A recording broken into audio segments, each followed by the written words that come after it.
Hello everyone, स्वागत है एक बार फिर से आप सभी साथियों का शिक्षा संकल्प के इस ऑनलाइन यूट्यूब प्लेटफॉर्म पर। कैसे हैं आप सभी साथी? आशा करते हैं कि आप लोग बहुत ही अच्छे होंगे, स्वस्थ होंगे। आप सभी को पता है डेली सुबह 11:30 बजे यूपी टेट एग्जाम के लिए स्पेशल क्लास होती है और आज के इस स्पेशल सेशन में हम लोग कवर करने वाले हैं एसएसटी यानी सामाजिक अध्ययन के जो प्रश्न पिछले वर्षों में पूछे जा चुके हैं यूपी टेट परीक्षा में, उन प्रश्नों को कवर करने वाले हैं। अपने एग्जाम से पहले इस क्लास को आप लोग जरूर कवर करिएगा। आप सभी दोस्तों को पता है कि पिछले वर्ष के क्वेश्चंस आगामी एग्जाम के लिए कितने इंपॉर्टेंट होते हैं, ये हमें बताने की आवश्यकता नहीं है, आप खुद जानते होंगे। ठीक है, तो साथियों यूपी टेट में जो भी प्रश्न पिछले वर्षों में पूछे जा चुके हैं, सीडीपी हो गया, आपका एसएसटी हो गया, लैंग्वेज हो गया, सभी अगर आप लोग सभी क्वेश्चंस को अच्छे तरीके से कवर करके जा रहे हैं तो आपको कोई समस्या नहीं होगी। ठीक है, तो आइए शुरुआत करते हैं बिना किसी देरी के। पूरे धैर्य के साथ अंत तक आप लोग बने रहिएगा और हर एक प्रश्न का यहाँ पर आप लोग आंसर देते हुए चलिएगा। जो एक्स्ट्रा फैक्ट यहाँ पर बताए जाएंगे उसको भी ध्यानपूर्वक आप लोग सुनते हुए चलिएगा क्योंकि इंपॉर्टेंट होते हैं। चलिए, पहला क्वेश्चन देखिए, स्क्रीन पर लग चुका है, फटाफट उत्तर आप लोग छापते हुए चलें। भिलाई इस्पात कारखाना जो है कहाँ पर स्थित है? क्वेश्चन नंबर फर्स्ट का उत्तर आप यहाँ पर बता सकते हैं। छत्तीसगढ़ है, झारखंड है, मध्य प्रदेश है और आपका दिया है उड़ीसा। फर्स्ट क्वेश्चन का राइट आंसर क्या है बताएं। जो भी दोस्त जा रहे हैं ऑप्शन नंबर ए छत्तीसगढ़ पर, वो बिल्कुल यहाँ पर राइट हो जाएंगे।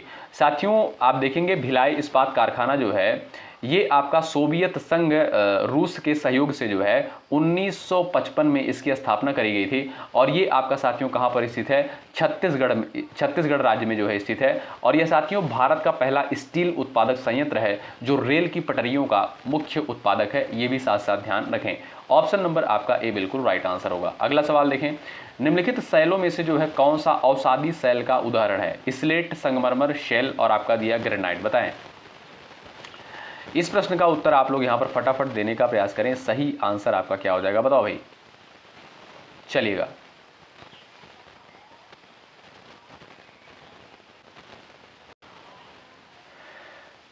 जो भी साथी यहां पर जा रहे हैं ऑप्शन नंबर थर्ड शेल पर जा रहे हैं वो बिल्कुल राइट हो जाएंगे। साथियों आप जानते होंगे अवसादी चट्टानों में जो है जीवाश्म और परतें पाई जाती हैं, जैसे आपका बलुआ पत्थर हो गया, चूना पत्थर हो गया, ये सभी क्या है?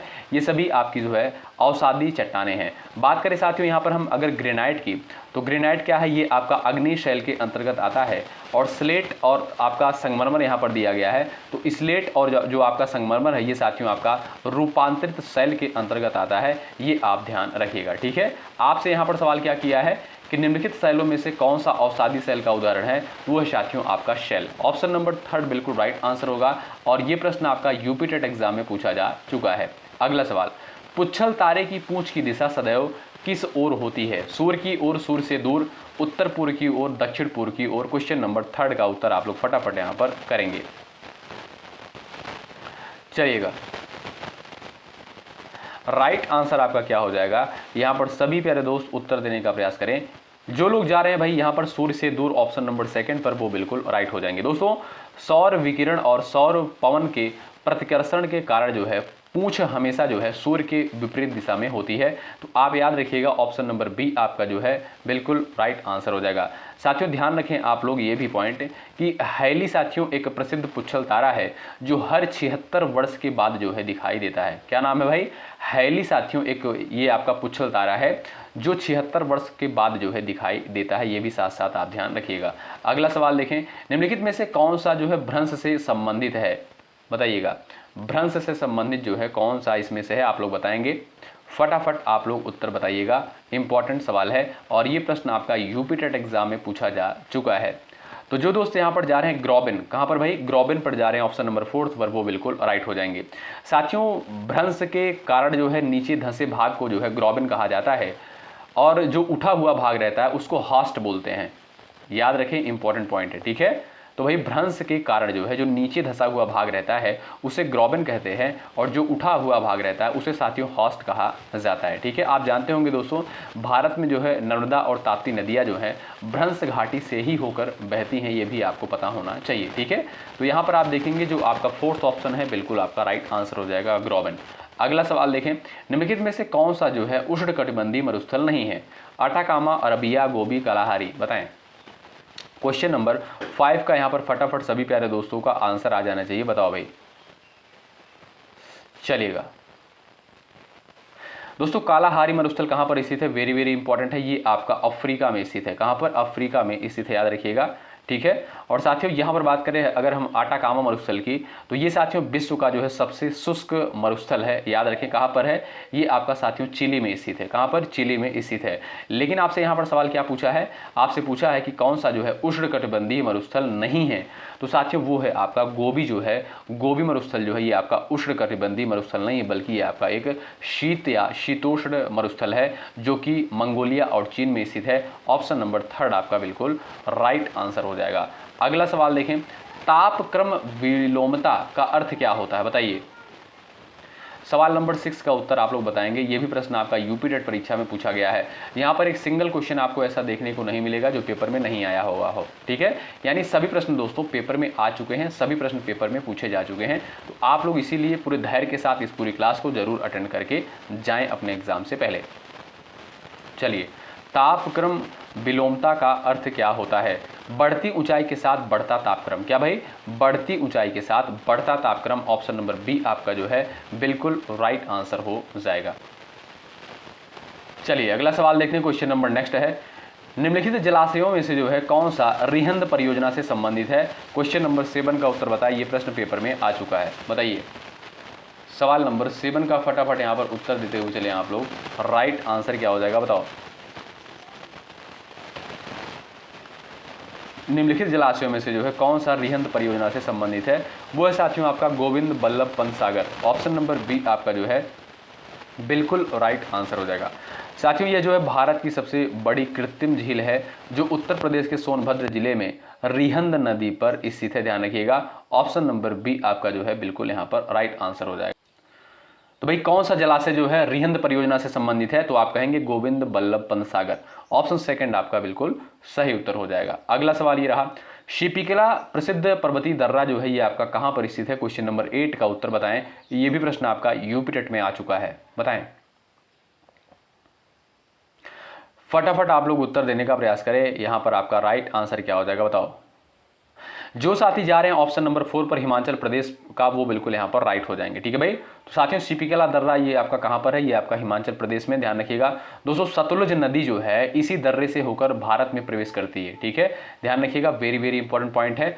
सतलुज नदी जो है इसी दर्रे से होकर यानी शिपिकला दर्रा से होकर भारत में प्रवेश करती है। तो आपका यहाँ पर फोर्थ ऑप्शन बिल्कुल राइट है, और ये दर्रा कहाँ पर है, हिमाचल प्रदेश में है। फोर्थ ऑप्शन राइट हो जाएगा। सवाल नेक्स्ट है, सामाजिक अध्ययन के अध्यापक को जो है विषय वस्तु के साथ साथ ज्ञान होना चाहिए शिक्षा के उद्देश्यों का, शिक्षण विधियों का, शिक्षण तकनीकी का, इनमें से कोई नहीं। क्वेश्चन नंबर 9 का उत्तर आप यहाँ पर कर सकते हैं।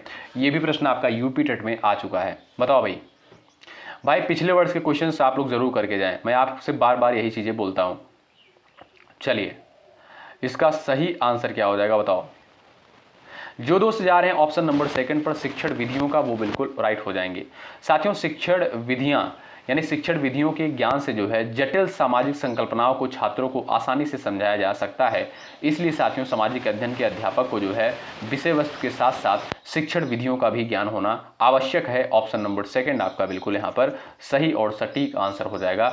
अगला सवाल, भूगोल शिक्षण हेतु जो है सर्वाधिक उपयोगी सहायक सामग्री कौन सी है। कैलेंडर, मानचित्र, flash card, barometer. Question number 10 का उत्तर करें।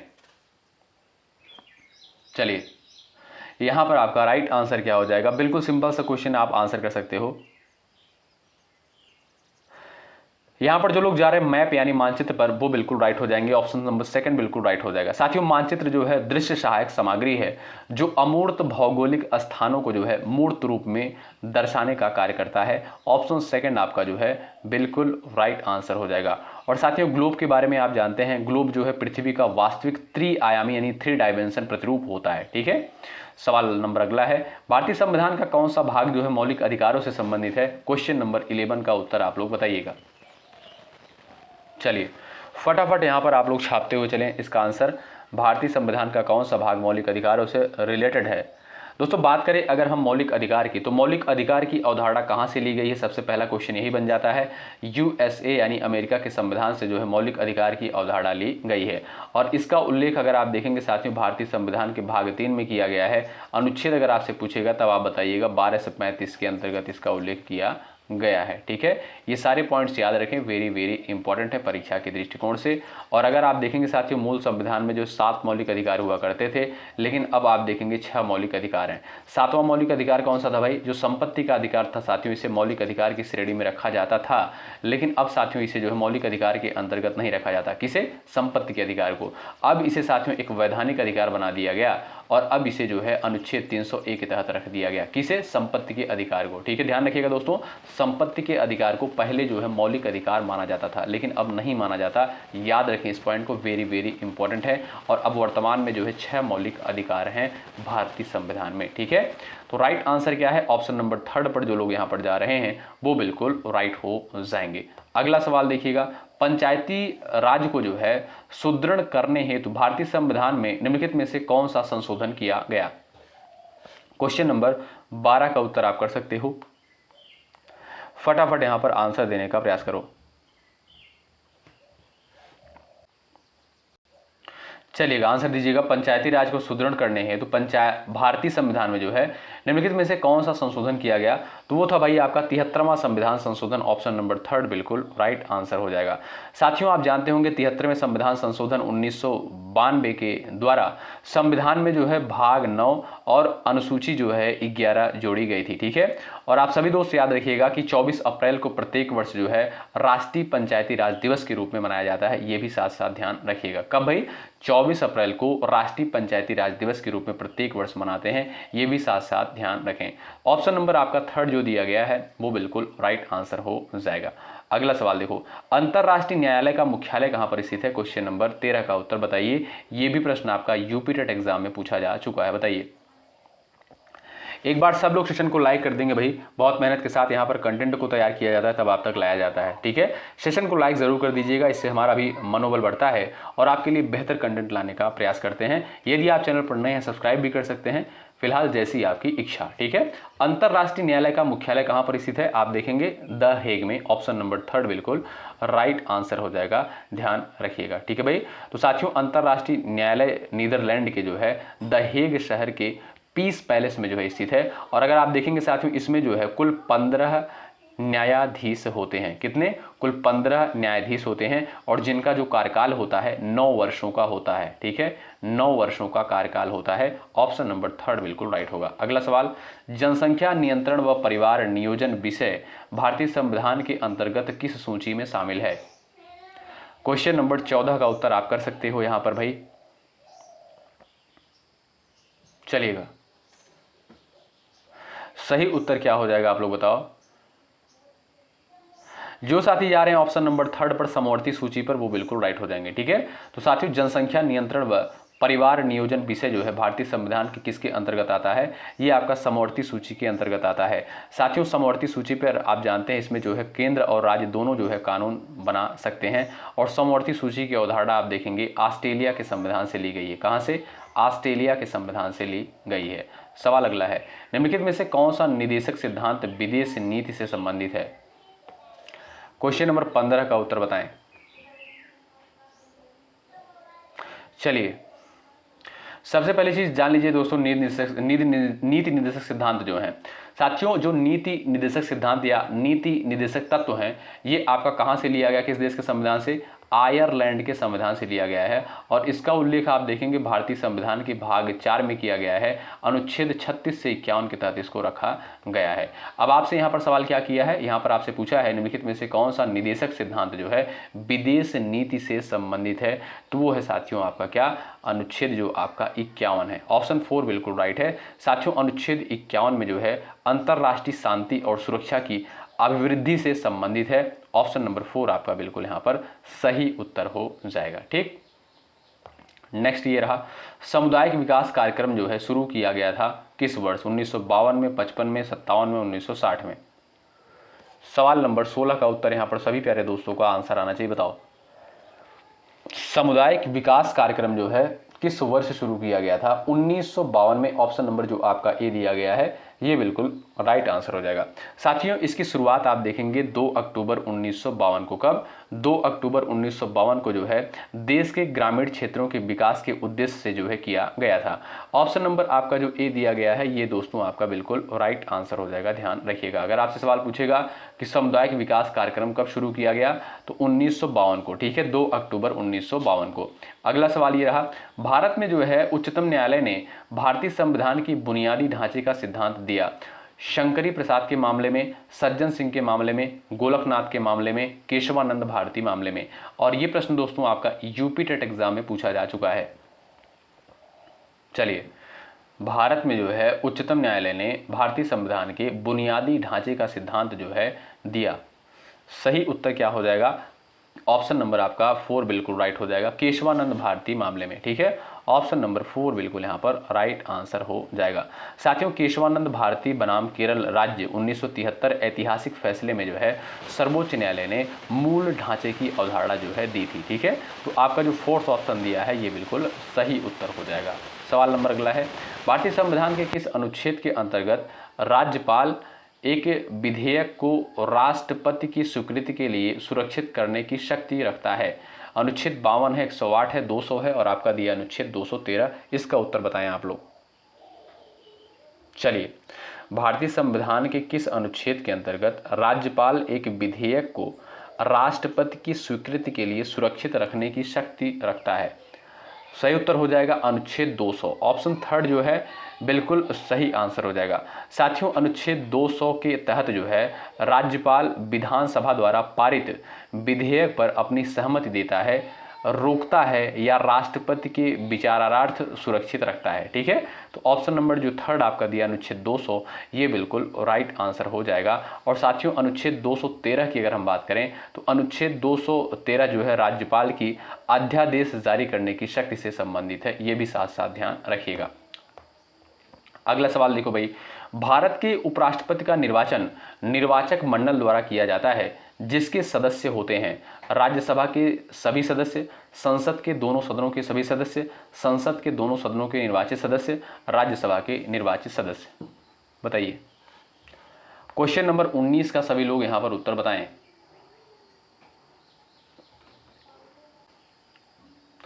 आंसर दीजिएगा भाई। भारत के जो है उपराष्ट्रपति का निर्वाचन निर्वाचक मंडल द्वारा किया जाता है, आप जानते होंगे। तो साथियों, जिसके सदस्य होते हैं, यानी इसमें जो है कौन कौन से सदस्य होते हैं भाई? इसमें दोस्तों आप देखेंगे संसद के दोनों सदनों के सदस्य होते हैं, यानी लोकसभा और राज्यसभा के, ठीक है। तो राइट आंसर क्या भाई? ऑप्शन नंबर सेकंड पर जो लोग जा रहे हैं वो बिल्कुल यहाँ पर राइट हो जाएंगे। दोस्तों, आप जानते होंगे उपराष्ट्रपति के चुनाव में जो है लोकसभा और राज्यसभा के सभी निर्वाचित और मनोनीत दोनों सदस्य भाग लेते हैं। आपका सेकंड ऑप्शन जो दिया गया है बिल्कुल क्या है? सही उत्तर हो जाएगा। अगला सवाल दोस्तों ये रहा आपकी स्क्रीन पर, इसका उत्तर आप लोग बता सकते हैं। कौन सा देश जो है दक्षेस यानी सार्क का सदस्य देश नहीं है? भूटान, नेपाल, बांग्लादेश, जापान। महत्वपूर्ण क्वेश्चन है, यूपी टेट एग्जाम में ये प्रश्न दोस्तों आपका पूछा जा चुका है। तो आप सभी दोस्तों को यहाँ पर उत्तर आ जाना चाहिए। बताइएगा, जो लोग यहाँ पर जा रहे हैं भाई ऑप्शन नंबर 4 पर, जापान पर जा रहे हैं, वो बिल्कुल राइट हो जाएंगे, ठीक है। ऑप्शन नंबर 4 करेक्ट है। राजपूत पेंटिंग के लेखक कौन है? बताइए, राजपूत पेंटिंग के लेखक कौन है? यहाँ पर इस प्रश्न का आप लोग आंसर कर सकते हो। सभी प्यारे दोस्तों का उत्तर आ जाना चाहिए। चलिए, जो लोग जा रहे हैं ऑप्शन नंबर ए पर, आनंद के कुमार स्वामी ऑप्शन नंबर ए पर, वो बिल्कुल राइट हो जाएंगे, ठीक है भाई। तो भाई आपका ए ऑप्शन राइट है। राजपूत पेंटिंग के लेखक कौन है? तो साथियों, यह पुस्तक जो है यानी राजपूत पेंटिंग जो पुस्तक है साथियों, ये आपका 1916 में प्रकाशित हुई थी, जिसमें जो है राजपूत चित्रकला को वैश्विक स्तर पर पहचान दिलाई थी, ठीक है। और इसके लेखक कौन है भाई? आनंद के कुमार स्वामी। आपका ए ऑप्शन जो है बिल्कुल सही आंसर हो जाएगा। सवाल नंबर अगला है, लोक कला का संबंध है क्षेत्रीय कला से, चित्रकला से, आधुनिक कला से, प्रागैतिहासिक कला से? बताएं। क्वेश्चन नंबर 22 का राइट आंसर क्या है? ऑप्शन नंबर आपका जो ए दिया क्षेत्रीय कला से, ये आपका दोस्तों बिल्कुल राइट आंसर हो जाएगा। साथियों, लोक कला यानी फोक आर्ट जो है किसी विशेष क्षेत्र या समुदाय की पारंपरिक संस्कृति और रीति रिवाजों को दर्शाती है, ठीक है। तो लोक कला का संबंध साथियों किससे है? क्षेत्रीय कला से। ध्यान रखिएगा, आपका जो ए विकल्प दिया गया है वो बिल्कुल यहाँ पर सही और सटीक आंसर हो जाएगा। अगला सवाल ये रहा, ज्यामितीय डिजाइन कहते हैं, बताइए, ज्यामितीय डिजाइन जो है साथियों किसे कहा जाता है? इस प्रश्न का उत्तर आप लोग दीजिएगा। चलिएगा, यहां पर साथियों राइट आंसर क्या भाई? अच्छा, जो दोस्त जा रहे हैं ऑप्शन नंबर सेकंड पर, ज्यामितीय आकारों से बने डिजाइन को क्या बोलते हैं? ज्यामितीय डिजाइन कहा जाता है। ऑप्शन सेकंड बिल्कुल राइट हो जाएगा। आप दोस्तों जानते होंगे इसमें जो है आपका वृत्त हो गया और वर्ग हो गया, त्रिभुज हो गया, आपका आयत हो गया, और इसमें देखेंगे इसमें जो है वृत्त, वर्ग, त्रिभुज, आयत और रेखाओं जैसी गणितीय आकृतियों का व्यवस्थित प्रयोग होता है। तो इसे ही क्या बोलते हैं साथियों? इसे ही जो बोलते हैं ज्यामितीय डिजाइन कहा जाता है। तो ऑप्शन नंबर सेकंड पर जो दोस्त गए हैं बिल्कुल करेक्ट हो जाएंगे। सवाल अगला है, एपन का संबंध साथियों किस राज्य से है? इस प्रश्न का उत्तर करें। चलिएगा, एपन मिल सकता है या आपको एपण कहीं कहीं पर देखने को मिल सकता है, एपण, ठीक है। इसका संबंध साथियों किस राज्य से आप लोग बताइएगा। दोस्तों एपड़ जो है ये आपका क्या भाई, ये किस राज्य से संबंधित है? उत्तराखंड। ऑप्शन नंबर 4 बिल्कुल राइट आंसर हो जाएगा। साथियों एपड़ जो है ये आपका उत्तराखंड के एक जो है पारंपरिक लोक चित्रकला है, ठीक है। ये क्या है? एक प्रकार की साथियों एपड़ जो है ये चित्रकला है। किस राज्य से संबंधित है? उत्तराखंड राज्य से संबंधित है। ऑप्शन 4 बिल्कुल राइट आंसर हो जाएगा। सवाल नंबर अगला देखिएगा, ये रहा आपके सामने क्वेश्चन नंबर नेक्स्ट। हिंदुस्तानी संगीत में जो है श्रुतियों की कुल कितनी संख्या मानी गई है? बताएं, श्रुतियों की जो है कुल कितनी संख्या मानी गई है? आप सभी दोस्त यहां पर उत्तर दीजिएगा। दोस्तों आप देखेंगे श्रुति संगीत का वह सबसे छोटा अंश होता है जिसे कानों से स्पष्ट सुना और समझा जा सके। साथियों इन्हीं जो है 22 श्रुतियों में से संगीत के जो है 7 मुख्य शुद्ध स्वर चुने गए हैं, ठीक है। तो अगर आपसे सवाल पूछेगा कि श्रुतियों की कुल संख्या कितनी मानी गई है, तो 22 श्रुतियों की संख्या मानी गई है। ऑप्शन नंबर ए बिल्कुल यहां पर राइट आंसर हो जाएगा, ठीक है। सवाल अगला है, हिंदुस्तानी संगीत में जो है शुद्ध और विकृत कुल मिलाकर कितने स्वर होते हैं? चलिए इसका उत्तर आप लोग कर दीजिएगा फटाफट। यहां पर सभी प्यारे दोस्तों का आंसर आ जाना चाहिए। हिंदुस्तानी संगीत में जो है शुद्ध और विकृत कुल मिलाकर जो है कितने स्वर होते हैं? आप सभी दोस्तों का उत्तर आ जाना चाहिए। जो लोग जा रहे हैं यहां पर भाई ऑप्शन नंबर ए पर 12 पर, वो बिल्कुल क्या है, वो बिल्कुल राइट हो जाएंगे, ठीक है भाई। ऑप्शन नंबर आपका साथियों ए जो है बिल्कुल यहां पर राइट आंसर हो जाएगा। साथियों संगीत में जो है 7 जो है शुद्ध स्वर होते हैं और 5 जो है साथियों विकृत स्वर होते हैं। ये दोनों मिलाकर जो है कितने हो गए? 12 हो गए। तो ऑप्शन नंबर ए पर जो लोग यहां पर गए हैं वो बिल्कुल करेक्ट हो जाएंगे, ठीक है भाई। अगला सवाल ये रहा, 4 ताल का प्रयोग साथियों किस गायकी के साथ किया जाता है? भाई देखिएगा ये सारे क्वेश्चन पेपर में पूछे जा चुके हैं, इस बात को मैं बार बार आपको याद दिलाता चलूं, ये सारे प्रश्न पेपर में आ चुके हैं, ठीक है। तो आपको अच्छे तरीके से पीवाईक्यूज को अच्छे तरीके से करके जाना है। 4 ताल का प्रयोग किस गायकी के साथ किया जाता है? तो यहाँ पर आपका राइट आंसर क्या हो जाएगा? आपको पता होना चाहिए। जो लोग जा रहे हैं यहाँ पर भाई किस पर? ध्रुव पद पर जा रहे हैं। कहाँ पर भाई? ध्रुव पद पर जा रहे हैं। ऑप्शन नंबर 3 पर, वो बिल्कुल यहाँ पर राइट हो जाएंगे, ठीक है। साथियों आप देखेंगे जो 4 ताल में जो है 12 मात्राएं और 6 विभाग होते हैं, जिसका प्रयोग जो है साथियों शास्त्रीय गायन की ध्रुपद शैली में होता है। किस शैली में? ध्रुपद शैली में होता है। तो आपसे सवाल यहां पर पूछा है 4 ताल का प्रयोग जो है किस गायकी के साथ किया जाता है? तो ध्रुपद गायकी के साथ किया जाता है। और 4 ताल में साथियों आप देखेंगे कुल 12 मात्राएं और 6 विभाग जो है होते हैं, ठीक है। आपका 3rd ऑप्शन जो है बिल्कुल सही आंसर होगा। अगला सवाल देखें भाई। चलिए क्वेश्चन नंबर नेक्स्ट है, इनमें से कौन जो है तबला वादक नहीं है? बताइए। 28 का उत्तर कर सकते हैं। यहां पर आपका राइट आंसर क्या हो जाएगा? आप लोग बताओ, इसमें जो है तबला वादक कौन नहीं है? चलिए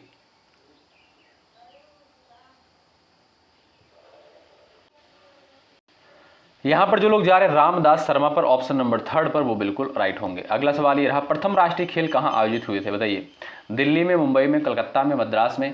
इस प्रश्न का उत्तर आप यहां पर कर सकते हो। सभी प्यारे दोस्त उत्तर यहां पर बता सकते हो। प्रथम राष्ट्रीय खेल कहां जो है आयोजित हुए थे? यहां पर इसका राइट आंसर क्या बताओ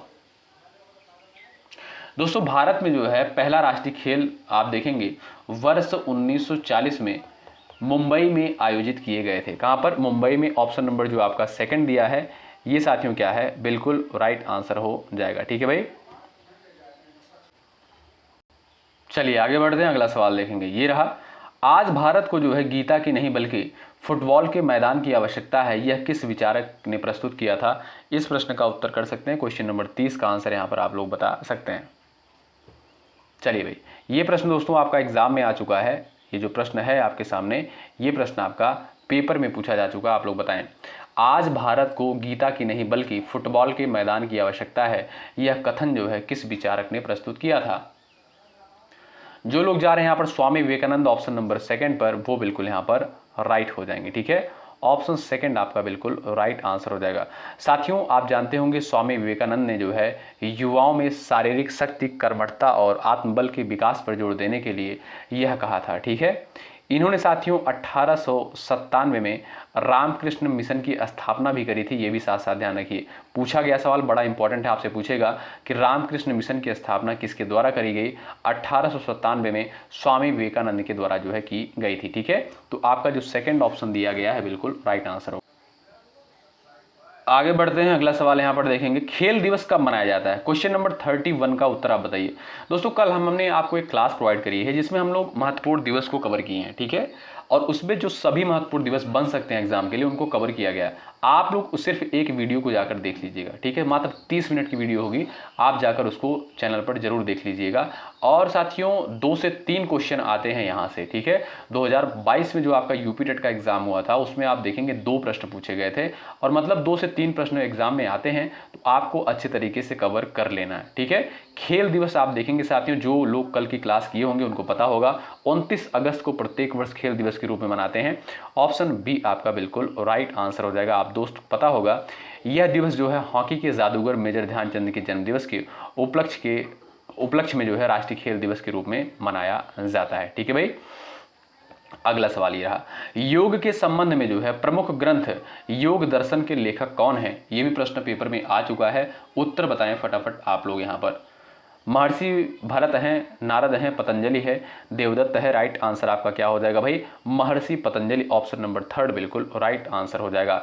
साथियों, महर्षि पतंजलि ने जो है योग सूत्र की रचना की, जो भारतीय दर्शन के 6 आस्तिक दर्शनों में से जो है एक है। ठीक है, तो आपका जो 3rd विकल्प दिया है इस क्वेश्चन का बिल्कुल सही उत्तर होगा। अगला सवाल, जीन नामक प्रोटीन किस फसल से संबंधित है? क्वेश्चन नंबर 33 का उत्तर आप कर सकते हो यहाँ पर, बताओ जीन नामक प्रोटीन जो है किस फसल से संबंधित है? इस प्रश्न का उत्तर आप सभी प्यारे दोस्त यहाँ पर कर सकते हो। जो लोग जा रहे हैं यहाँ पर मक्का ऑप्शन नंबर 3 पर, वो बिल्कुल यहाँ पर राइट हो जाएंगे। साथियों, मक्का के दाने में पाए जाने वाले मुख्य प्रोटीन को जो है जीन कहा जाता है। क्या? जीन कहा जाता है, याद रखिएगा। तो जो लोग 3rd विकल्प पर यहाँ पर गए बिल्कुल राइट हैं, और ये प्रश्न दोस्तों आपका पेपर में पूछा जा चुका है, ध्यान रखें आप लोग। अगला सवाल ये रहा, गाय की कौन सी नस्ल जो है दुकाजी उद्देश्य की है? गिर है, जर्सी है, सिंधी है, थार पारकर है। 34 का उत्तर आप यहाँ पर दे सकते हो, सभी प्यारे दोस्त यहाँ पर आंसर कर सकते हो। चलिए भाई, इस प्रश्न का आपका राइट आंसर क्या है? आप सभी दोस्त यहाँ पर प्रयास कर सकते हो आंसर देने के लिए। जो लोग जा रहे हैं थार पारकर ऑप्शन नंबर 4 पर, वो बिल्कुल राइट हो जाएंगे। ठीक है भाई। साथियों, थार पारकर ये जो है आप देखेंगे दुकाजी नस्लें वे होती हैं जो दूध देने और खेती यानी जो भार ढोने में भी काम आती हैं। तो ये जो साथियों थार पारकर जो ये आपका नस्ल होता है, ये 2 कार्यों के लिए होता है, ये जो नस्ल होती है गाय की। ठीक है, ऑप्शन नंबर 4 आपका बिल्कुल राइट आंसर हो जाएगा। यानी ये दूध देने का भी कार्य करती है, और क्या भाई, ये जो है जो आपका खेती के जो कार्य होते हैं और भार ढोने का जो काम होता है, ये भी ये करती है। ठीक है, तो ऑप्शन नंबर 4 आपका जो दिया है बिल्कुल राइट आंसर हो जाएगा। ठीक है भाई। और साथियों, जो दुधारू नस्लें होती हैं गाय की, उसमें जो आपका गिर नस्ल होता है, क्या गिर नस्ल होता है, और आपका सिंधी होती है। ये क्या है? ये दुधारू नस्ल होती हैं, ये भी ध्यान रखिएगा साथ साथ आप लोग। अगला सवाल, भारत को कुल कितने कृषि जलवायु क्षेत्रों में बांटा गया है? इस प्रश्न का उत्तर आप कर सकते हो। चलिए, भारत को कुल कितने कृषि जलवायु क्षेत्रों में बांटा गया है?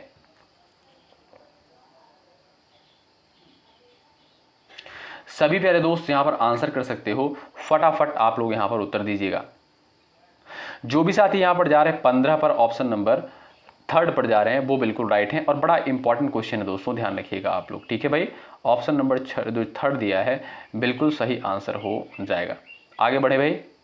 चलिए, सवाल नंबर ये रहा आपके स्क्रीन पर, केंद्रिक बीज की संतति है बताइए 36 का उत्तर करें। केंद्रिक बीज की जो है संतति है, यहाँ पर आपसे सवाल किया है।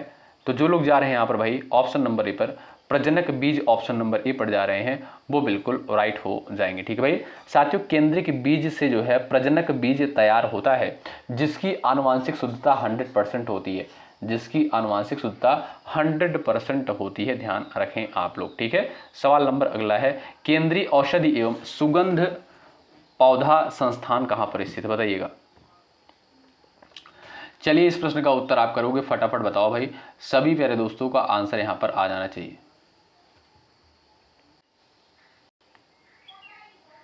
ये दोस्तों आप देखें कहां पर है भाई, ये आपका जो है लखनऊ में, कहां पर, लखनऊ में। ऑप्शन नंबर 4 बिल्कुल यहां पर राइट आंसर हो जाएगा। ठीक, अगला सवाल देखें, ये रहा, मार्मलेड बनाने के लिए सर्वाधिक उपयुक्त फल है केला, जामुन, माल्टा, बेल। 38 का उत्तर क्या हो जाएगा भाई, ऑप्शन नंबर आपका जो 3 है माल्टा, ये क्या है, बिल्कुल सही आंसर हो जाएगा। ठीक है भाई, ऑप्शन नंबर आपका 3 जो दिया है बिल्कुल राइट हो जाएगा। मार्मलेड बनाने के लिए सर्वाधिक किस फल का उपयोग किया जाता है, तो भाई आपका जो है माल्टा, ऑप्शन नंबर 3 बिल्कुल।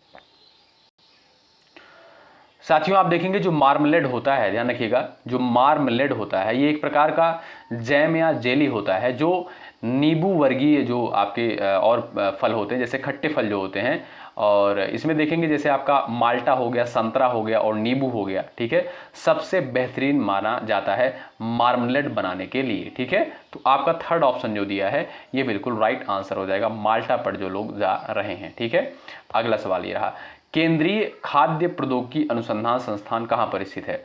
39 का आंसर क्या है, मैसूर में, ऑप्शन नंबर 3 जो दिया है इस क्वेश्चन का, ये बिल्कुल साथियों आपका सही आंसर हो जाएगा। सवाल अगला है, जेली बनाने में किस परिरक्षक का प्रयोग किया जाता है, बताएं। शर्करा, पेक्टिन, सल्फाइड, सल्फर डाइऑक्साइड, बताएं।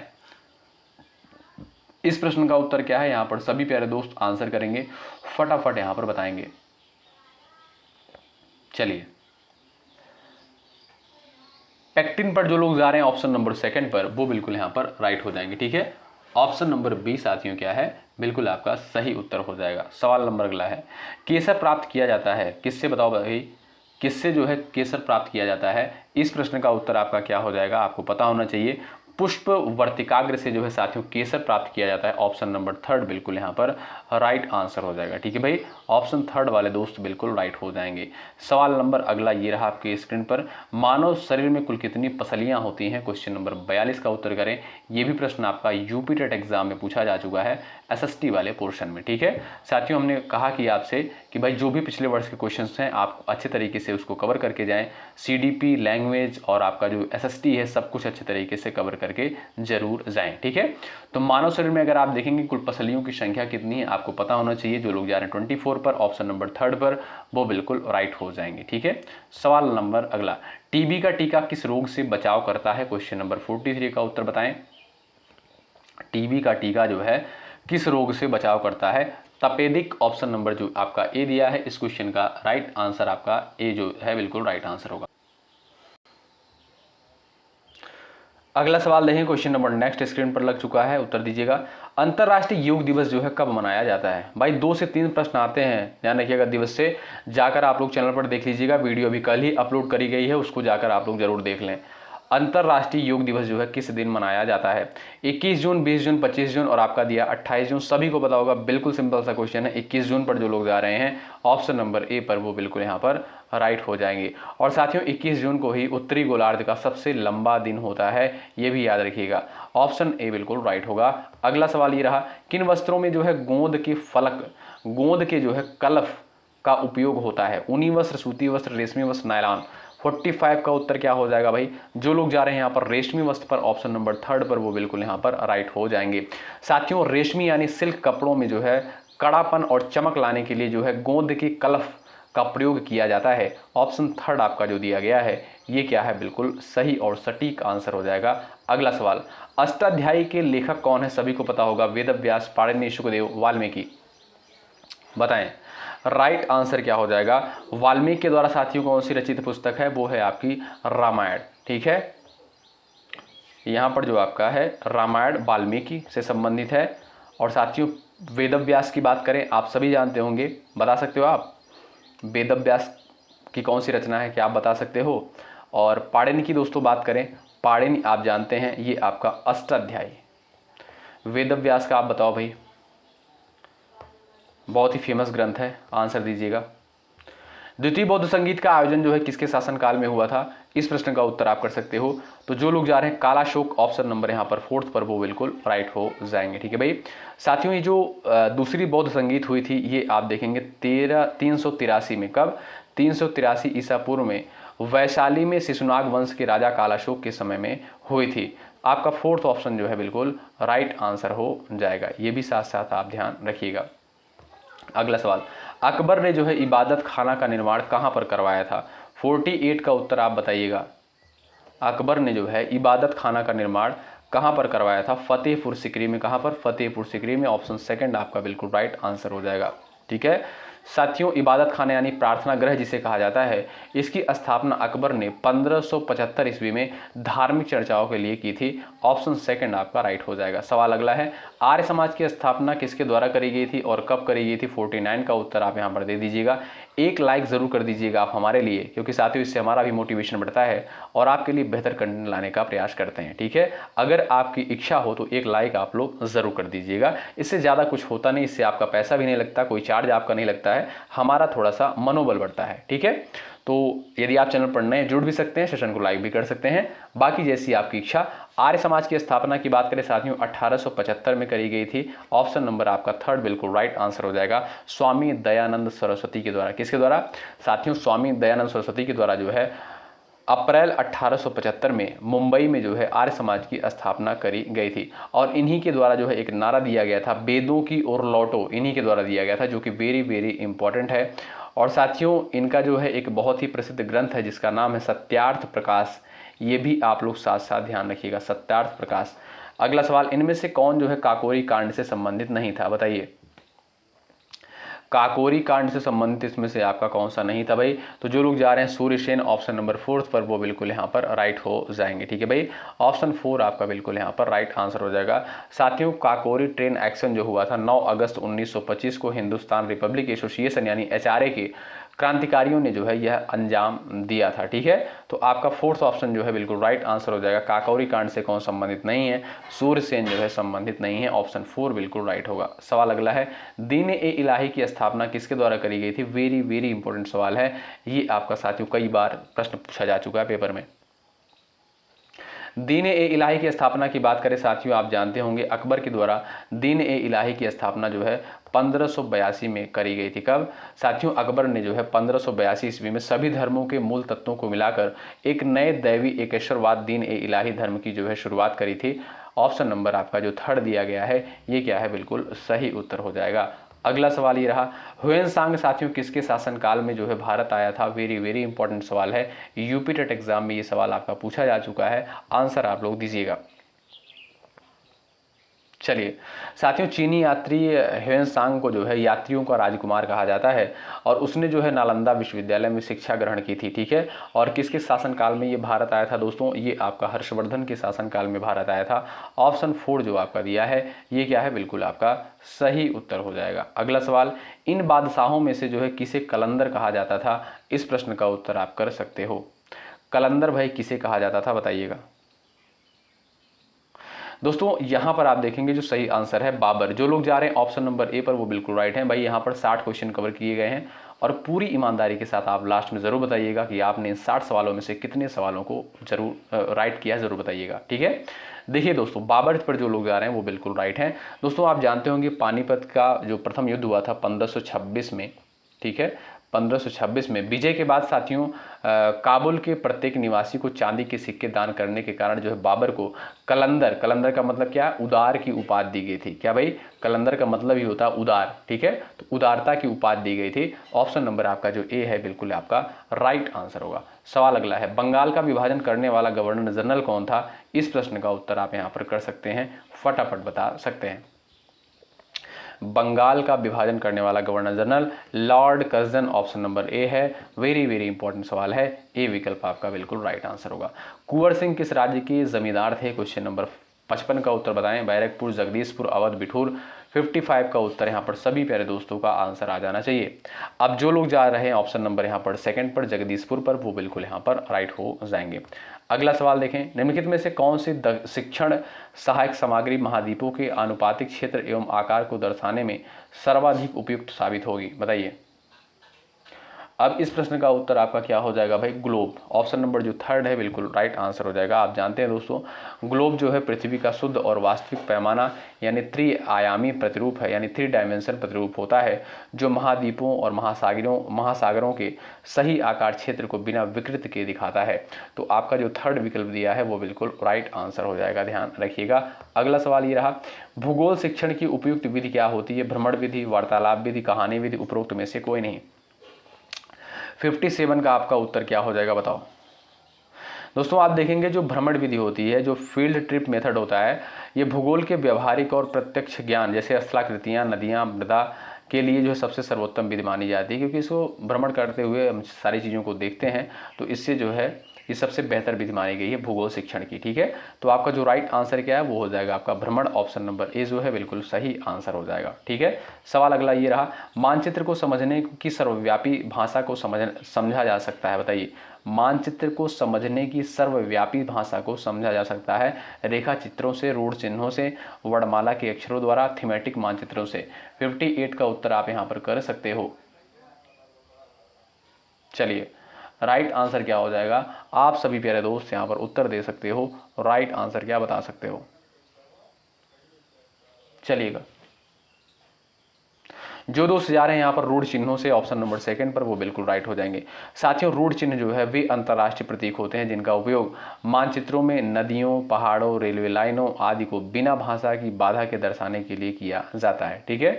तो आपका जो सेकंड विकल्प दिया रूढ़ चिन्ह वो बिल्कुल राइट आंसर होगा। सवाल अगला है, यू आकार की घाटी का निर्माण होता है हिमनद द्वारा, नदी द्वारा, पवन द्वारा, सागरी तरंग द्वारा। 59 का उत्तर आप यहाँ पर कर सकते हो सभी प्यारे दोस्त। यू आकार की घाटी का निर्माण जो है होता है, आप देखेंगे साथियों जो राइट आंसर हो जाएगा वो हो जाएगा आपका हिमनद द्वारा। विकल्प ए जो आपका दिया गया है ये क्या है, बिल्कुल आपका सही उत्तर हो जाएगा, ठीक है भाई। तो यू आकार की घाटी का निर्माण साथियों हिमनद द्वारा होता है, ए ऑप्शन बिल्कुल राइट आंसर हो जाएगा, ठीक है भाई। सवाल नंबर लास्ट है आपके स्क्रीन पर, इसका उत्तर आप सभी प्यारे दोस्त करेंगे। आप जानते हैं जो अंतिम क्वेश्चन होता है इसका उत्तर किसको देना होता है, आपको देना होता है। इससे ये पता चलता है कि ऐसे कितने साथी हैं जो लास्ट तक क्लास को पूरी तरह से अटेंड करते हैं। और आप ईमानदारी के साथ बताइए कि आपने 60 सवालों में से कितने सवालों को बिल्कुल राइट किया है। अगर आपने इसमें गलतियां की हैं तो ऐसा नहीं है भाई, गलतियां होती हैं, सबसे होती हैं। ऐसा नहीं कि 60 में से 60 क्वेश्चन सभी लोग सही करके आते हैं। अगर आपका जो 35-40 जैसे 40 अगर आपका स्कोर बन रहा है तो बेहतर स्कोर माना जाता है एसएसटी में, अगर आप 40 क्वेश्चन सही कर पा रहे हैं, ठीक है भाई। अगर इससे नीचे है 35 पर हैं तो भी ठीक है, आप जो है मेहनत करते रहिए, अभी आपके पास थोड़ा समय है, पढ़ते रहिए, प्रैक्टिस करते रहिए, तो चीज़ें अभी बदल जाएंगी, ठीक है। तो भाई यहाँ पर हमने 60 क्वेश्चंस को कवर कर लिया एसएसटी के जो पिछले वर्षों में पूछे गए हैं। ये क्लास आपको कैसी लगी कमेंट बॉक्स में आप हमें ज़रूर बताइएगा। एक लाइक ज़रूर कर दीजिएगा, चैनल पर यदि आप नए हैं सब्सक्राइब कर लीजिएगा, यही मोटिवेशन हमारे लिए जो है बहुत बेहतर होगा। आप लोग सेशन को एक बार लाइक ज़रूर कर दीजिएगा यदि आपको चीज़ें बेहतर लग रही हैं। अगर नहीं लग रही हैं तो डिसलाइक भी कर सकते हैं, आप स्वतंत्र हैं, जैसी आपकी इच्छा हो, ठीक है। चलिए दोस्तों मिलते हैं आपसे अगली क्लास में। एक बात मैं और आपसे कहूँगा कि आपको पिछले वर्ष के क्वेश्चंस को अच्छे तरीके से करके जाना है, उसको बार बार अच्छे तरीके से करते रहें। शुक्रिया, जय हिंद, जय भारत।